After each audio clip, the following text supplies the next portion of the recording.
Welcome to State of Play. I'm Will Todman, Chief of Staff of the Geopolitics and Foreign Policy Department at the Center for Strategic and International Studies. In this podcast, we bring together our leading experts to unpack the latest geopolitical developments from around the world and what it all means. A year ago, it would have been hard to imagine that Saudi Crown Prince Mohammed bin Salman would have received a warm embrace at the White House. And anyone who would have predicted a visit of the Syrian leader of HTS, then most commonly known as Abu Muhammad al-Julani, would probably have been declared mad. Yet, President Trump just hosted both of them, the de facto leader of Saudi Arabia and the interim president of Syria, now known as Ahmed al-Sharaa, with quite some fanfare. There were rumors of diplomatic and security deals with Israel that would emerge from these meetings, a potential defense pact with Saudi Arabia along the lines of what Qatar received. Of course, large economic deals were to be expected. But did these visits meet expectations? Clearly, US relations with these two states are transforming, but is it too much to say that these visits represent a new Middle East? So I am joined today by my CSIS colleagues Mona Yacoubian and Ambassador Michael Ratney. Michael Ratney was ambassador to Saudi Arabia until January this year. You are now a non-resident senior advisor with us here in the CSIS Middle East program. You are the first non-resident to be on this podcast, so welcome. And you are also special envoy to Syria. You've spent most of your career in the region. Is it fair to say you're both a Gulf guy and a Levant guy now? I think I became a Gulf guy. Okay. Although I worked in Qatar 15 years ago, and now the 2 years in Saudi at this moment, I feel like a Gulf guy. Okay. So Mona, maybe you don't necessarily think of yourself so much as a Gulf gal, but Mona Yacoubian is senior advisor and director of the Middle East program. But we were both just in both the Gulf and in Syria last week. We were. We got to know each other a little bit better. We sure did. We became true travel buddies. We did, even if yes. I want to go. Yeah, well, you'll come with us it next seems time. like lots of people are going now. Yeah. It was remarkable, and I hope we'll talk about it. But okay, let's wind back to before these meetings and what the expectations were. I laid out some of what we might have expected, or what the rumors were anyway. But maybe we can start with Saudi Crown Prince MBS. What do you think MBS was hoping for from these meetings? I mean, I think what he was hoping for is what he got. He was hoping for a warm embrace in Washington. He wanted to be seen with the U.S. president getting the sorts of things that he wanted to get for his country, defense agreement on chip exports, a whole raft of other things. But he was also, seen in the Oval Office, basically received he's not a head of state yet, but he was received like a head of state. And I think for him, it's a bit of a turning of the page, even though, when you think about it, Trump visited Saudi twice in two different administrations, and even President Biden visited Saudi, despite the fact that it was a somewhat sour relationship at that time. But having a Saudi leader, it's been a while since there's been a Saudi leader in the Oval Office. I don't remember the last one, probably King Abdullah. But in this incarnation, it's kind of a big deal given all of the baggage of this relationship of the past few years. And it's not just the Oval Office, but he's been traveling around. He's been to the Hill. He's been meeting a whole host of leaders across Washington. And so it does feel like this is the return. This is now kind of a wider embrace from the US political system in a way. The comeback tour of MBS. Would have been interesting. Like the first time he came, it was several weeks, and he went to the West Coast, and he went to Texas, and he went to New York. It was much more. Much broader. This was just a couple of days. He didn't leave Washington. It was good. He went to the Hill and met members of Congress. Would have been interesting if he had gotten kind of a larger swath of the United States. But it does feel like this trip was much more impactful than the last one. I mean, in a lot of ways, the trip was the deliverable. I mean, I don't know how you feel, Michael. I mean, there were lots of flashy announcements, but I think if you scratch just a little bit below the surface, big questions about how real are those announcements? Do they actually translate into something concrete? Lots of asterisks, on the F-35 deal, for example, AI chips, although it sounds like there was an announcement that there has actually been an approval now of Yeah, I'm chips. trying to get to the bottom of it, actually. I'm now experiencing life out of government where the best I get is the fact sheet issued by the White House. I'm dying to know what the actual MOUs have to say. Indeed. In particular, the AI MOU, which sounds pretty good. The big question is there a commitment for Saudi to get the highest power, the highest end chips? Because that's really what they and their U.S. hyperscaler partners want. It's not clear to me that that's the case, but we'll find out in due time, because I think the U.S. industry will probably make it clear whether or not they got what they wanted.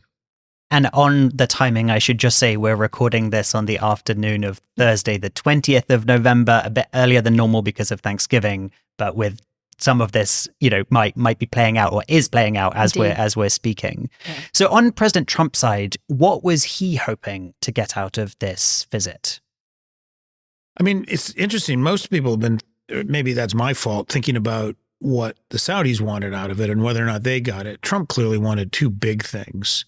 One was kind of a commitment to normalization with Israel, as he put it, Saudi joining the Abraham Accords, even though that's not the way the Saudis describe it, although MBS did use that term in the Oval Office. He wanted that. He didn't get it. MBS made clear that there needed to be progress towards a two-state solution before they would consider it, although he didn't rule it out, and he said it's a desirable thing. So, I mean, the door is clearly open. But the other thing Trump wanted and wants is this huge number for investment into the United States. And it was quite a conversation, right, between starting out, it was almost like the bidding war, right? Totally. Do I hear $1 trillion? Yeah. and MBS says, sure, $1 trillion.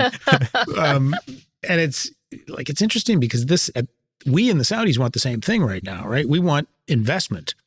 Saudi Arabia has been one of their shortfalls of their big plans is FDI. They just haven't been making their targets. They want investors, Americans and others, to be investing in the Saudi economy. And Trump wants $1 trillion in the U.S. economy and claimed he kind of already got it. I don't know how you square that circle, because I don't know that the Saudis have $1 trillion in loose change ready to invest. They are, I think PIF has a considerable stock of investment in the United States already, but something like 70 or 80% of PIF is designated for domestic investments. Yeah. And what we're hearing is more of that is supposed to go towards Saudi Arabia. So I don't know how they come up with the number that Trump already appears to have pocketed. It seems almost impossible to actually reach that number. But again, I think for Trump, this is something that he can tout with his MAGA base. I mean, there have been some questions about, he's having too many foreign meetings. He's not focused enough on domestic issues. And so sort of being able to have this flashy announcement, I don't know how it's ever really going to be followed down to ground and how we can ever actually confirm $1 trillion. But again, the numbers just don't add up. And certainly in terms of where the Saudi economy is, some of the pressures they're feeling with where oil prices are at, et cetera. And so, again, it's like both sides have flashy things they can show their constituencies, but the reality is probably quite different. How about beyond their domestic constituencies? To what extent do you think these big numbers, all of the fanfare of the trip, is aimed at other international actors? Is there a China piece here that we should be paying attention to? Or is this one thing that actually we don't have to always be talking about great power competition? For us, I think there's always an implicit China dimension to it. I think the Saudis, kind of for obvious reasons, don't want to put it in those terms. They don't want to describe these deals as somehow helping us in our global competition with China. But for us, it really does do that, right? The AI deal, for example, it means U.S. companies are going to help Saudi and work with Saudi to try to be at the forefront of the whole AI industry. Absent that, it really puts China in the driver's seat.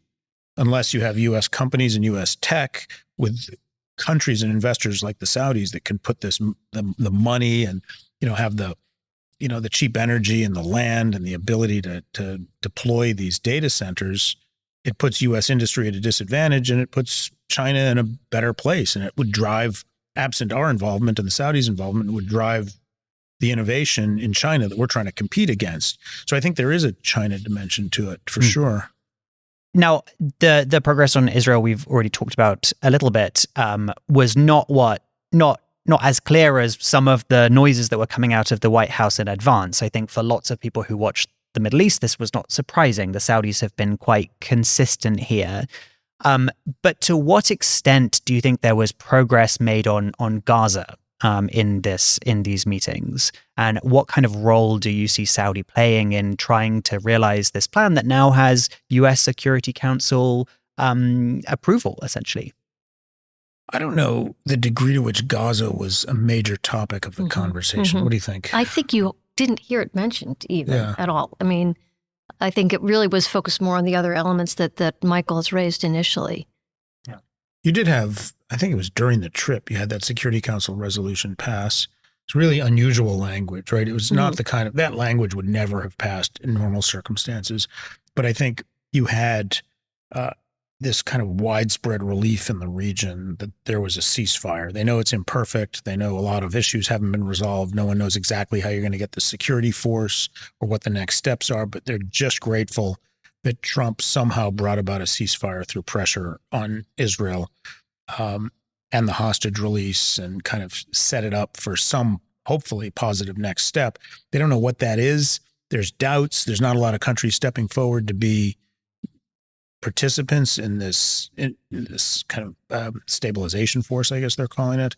But they're so keen to have Trump continue and to continue his pressure on Netanyahu for something that he doesn't apparently want to do, that I think they're willing to show up at Sharm el-Sheikh and laud the agreement, and they're willing to allow this Security Council resolution to go forward. My understanding is it passed because it was the Arab governments that wanted it to pass, even though they would normally be the ones who were asking for language that mimics previous resolutions about prior agreements and path to statehood and so forth. So that was interesting. So I think it hung over the meetings in a sense, but I don't know that there was a lot of discussion about, what Saudi in granular terms would actually do.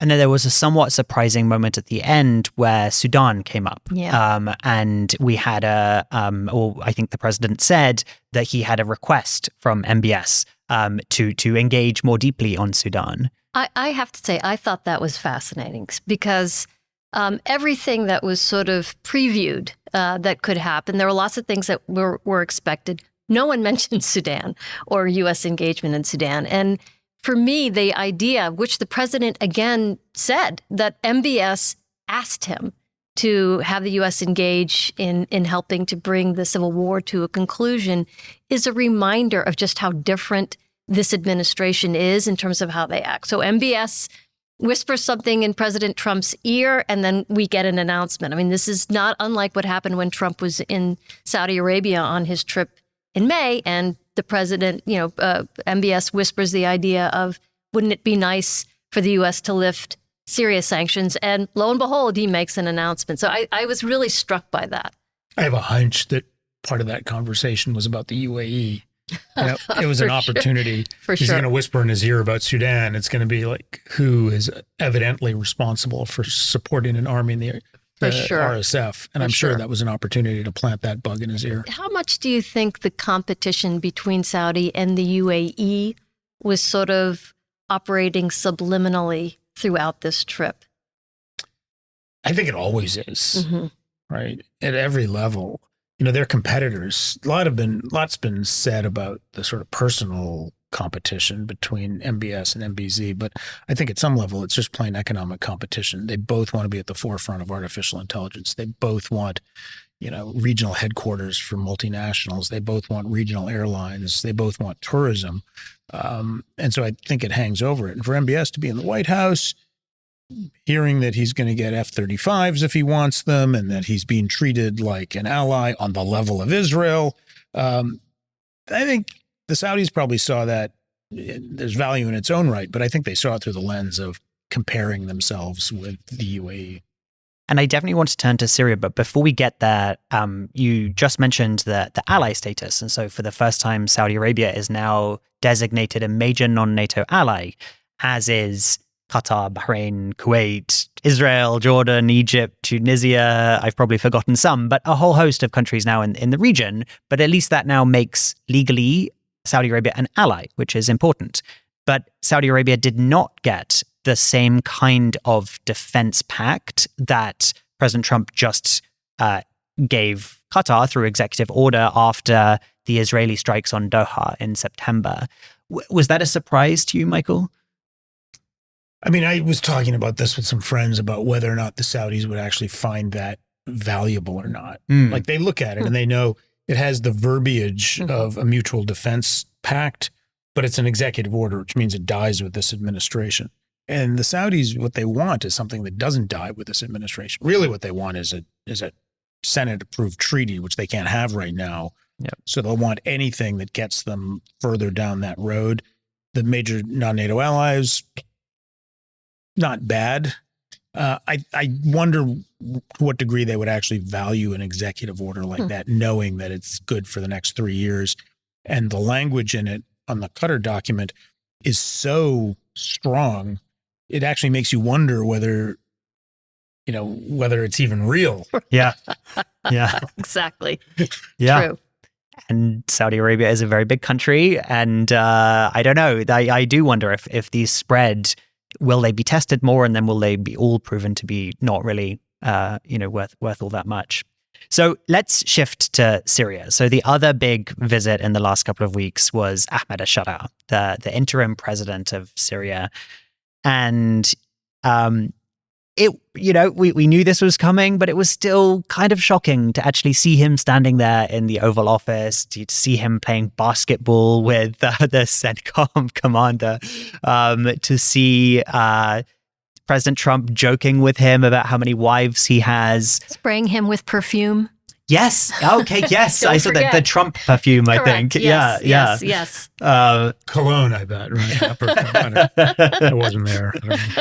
So what was Ahmed al-Sharaa looking to get out of this trip, do you think? Mona, can I say? I think this is part of his continuing quest for international legitimacy. I mean, you and I were in Damascus the day that he was meeting with Trump in the White House. And I think, while on the one hand, it is remarkable that a former Al-Qaeda leader would be welcomed in the Oval Office. And yet, I guess what I was struck by what we heard when we were in Damascus is, yes, this is quite an accomplishment. It's incredible. However, a lot of attention is being paid by Sharaa to build international credibility, and maybe not enough at home. And so I think in a way this trip was very important, but it could also be a bit double-edged for him. Yeah. I think of it in terms of a Washington bureaucrat, right? In normal times, the slightest gesture of support or recognition of somebody like that would require months and months of interagency debate. Totally. And it would yield a step that was far less than actually inviting him into the Oval Office. And Trump, for better or worse, kind of just rips that all away and says, bring him in here. And I think part of it is because the Saudis have been urging him to, and Erdogan has been urging him to. And he's like, all right, absent kind of an independent view on this, he thought, let's take their word for it. And why go half-hearted? Why not just bring him into the Oval Office? I guess there's some wisdom to it in the sense that, there's this finite amount of time for somebody like Sharaa to prove his worth and to gain control over the country and to see that he's moving in the right direction. And the bargain is, if he's embraced by the international community and allowed his economy to breathe, he has a better shot at it than if kind of incremental steps are doled out based on measures that he would be expected to take. Like that's the normal way Washington would operate. But I think maybe there's this sense, I think the Saudis and the Turks had it, that there's an urgency to it. We can't wait for that because in the meantime, the forces of entropy will just tear that country apart unless he can bring some cohesion to it. Right. But here too, I think what he was seeking and what he got were two a little bit different things. I mean, I think what the Syrians are looking for, as we both know, is the repeal of the Caesar sanctions. And of course, that is not something President Trump can do with the stroke of a pen. This is where there's a lot of lobbying going on the Hill. And I guess we should also note that Shara also had important meetings with congressional stakeholders. But I think instead, all he was able to secure was an additional 6-month waiver, which is what Trump could provide him. And so, yes, in this quest to sort of enhance Syria's international credibility and thereby attract investments and so forth, the key is really the repeal of those sanctions, and yet he still has not been able to achieve that. Was that a big topic when you were in Damascus? Not so much the sanctions, but I think it's really the level of suffering, the economic dislocation, the physical devastation is, mind-boggling. And so, yes, great that, he's visiting the White House, but how's that going to help put food on the table? I mean, the suffering is pretty significant. And we had some people say, it makes sense that he's trying to build this external legitimacy, but someone said he'd only actually done 3 addresses to the Syrian people since he took power, or was given power. I don't know. He took power, I guess. He took it. Yeah. Then gave it to himself last December. And they said there's a reason for that. As soon as he starts weighing in on domestic issues, you risk alienating some constituencies that he's currently relying on, and that are really, it's a fragile balance that he's trying to hold together. But that does mean that we heard disillusionment about him. People criticized him, and that in itself was kind of remarkable to be in Syria and hear Syrians in public criticizing their president. Not something that I think any of us probably have experienced before the war. And they were fearless about it? Yes. Yeah. It was actually remarkable. I mean, to be in a Syria where people are not whispering fears about the mukhabarat and so forth, but actually openly voicing their views without any sense of trepidation. Wouldn't you say? Well, I mean, no sense of people feeling fearful for what they were saying. They were very openly able to sort of voice their skepticism about, the visit or what else is going on, which is really quite interesting. Yeah. So going back to what this achieved or didn't achieve, there was also talk about some kind of security agreement with Israel. I think very few people thought there would be normalization between Israel and Syria, but that talk then really died away, and that has not gone anywhere. And then since just yesterday, Netanyahu visited parts of southern Syria that Israel is occupying at the moment, and it doesn't seem to me like things are really moving in the direction of a lasting security agreement between Israel and Syria. So is it fair to say that part of the visit failed, or do you think it wasn't really seriously discussed? That part of Shara's visit? Shara's visit to the Oval Office. Yeah, it's a good question. You look at what he's saying about Israel, and he seems like he's bending over backwards to sound pragmatic about Israel. He doesn't want a war with Israel. He basically doesn't want to pick a fight with them. And they've had direct conversations, and they've talked about the possibility of some kind of a security agreement that will at least stabilize the border. But every time they do that, Israel sort of either rules it out or does something else to antagonize the Syrian public, most recently this Netanyahu visit, and ruling out the possibility of withdrawal from these areas that they've occupied since the fall of Assad. So something that seems on the surface just useful for both Israel and Syria is harder than anybody imagined. The idea of normalization, that's a big deal. I don't see that happening without some agreement on the Golan Heights. I mean, the guy's name was al-Jolani, for God's sake. I don't think he's going to somehow cede the Golan Heights in the interest of a peace deal with Israel. And the administration seems to have backed off a bit on its language. I mean, for a while, they were sort of talking about this is imminent, this deal, this agreement could happen any time. There was at one point a thought that it could be announced even during the trip, and of course it wasn't. And yeah, again, all indications are that whatever negotiations have been ongoing, they've hit a major stumbling block. And the other thing I would just add to that is, and Will, you've alluded to it, but just the ways in which the idea of some sort of agreement with Israel, also even the agreement to join the counter-ISIS, the global coalition to defeat ISIS, both of those are quite fraught for Shara, given his Salafi comrades and the ways in which, there was critique as well of that he's kind of too close to the United States and by proxy too close to Israel, and real questions about some of these moves that were announced during his visit. I think the Grand Mufti of Syria under this new government had previously issued a fatwa against any coordination with the anti-ISIS coalition. So there's a bit of awkwardness there. Exactly. But I'm pleased you raised that, Mona. Somehow in all of this, I'd forgotten that was a big announcement to come out of this trip. That was it, actually. Yeah. So before we wrap up, can I zoom out a little bit? Are there any broader lessons that either of you would draw about how US policy is changing in the region that were manifested through these two visits that we've been talking about? I mean, clearly there's not a lot of emphasis on human rights. Yeah. I mean, you could argue that for all the rhetoric of the Biden administration, there was not a lot of emphasis on human rights either.